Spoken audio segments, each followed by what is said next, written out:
опрачи. Дострелот на овие топови главно изнесувал од 400 до 500 метри.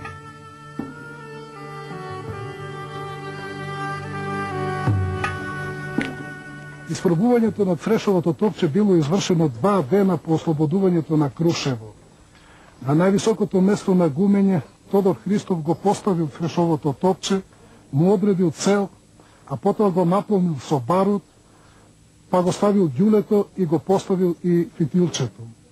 На градскиот гласник Митко Манаки му наредил да го извести населението да не се плаши ако слушне силен грмеж. Тоа нема да биде турски топ, тоа ќе се проба нашето Црешово топче.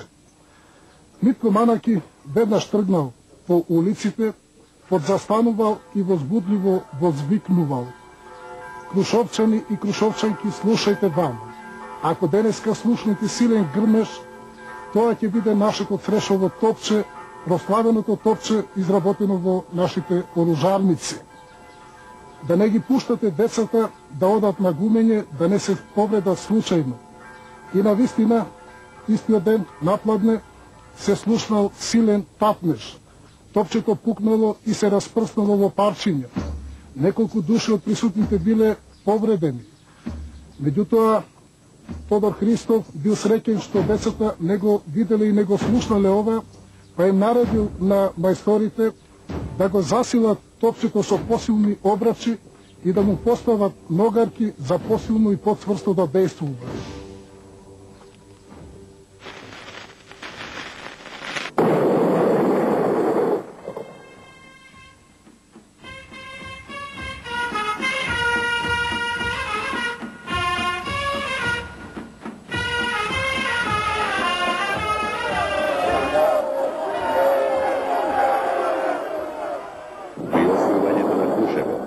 Османлискиот командант Назир Паша ангажирал повеќе илјадна добро вооружена војска со десетина топови Крупов модел. Бројната состојба на востаничките сили во Крушево изнесувала 1200 востаници слабо вооружени, но со неколкуте Црешови топчиња силно мотивирани.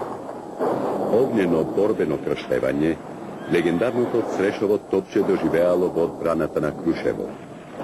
Не се знае дали му нанесло жртви на непријателот. Меѓутоа, пукало и се распукувало.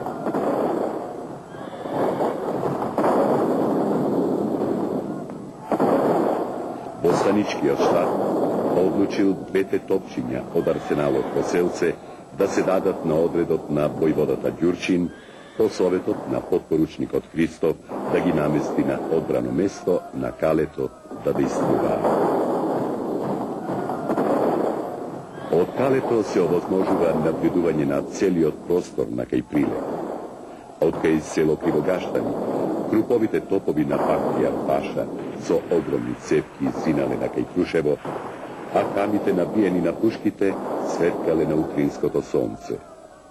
Сето тоа го наблюдувал востаничкиот штаб од гумење и војводата Ѓурчин Наумов, чиј одред ги бранел позициите кај Калето.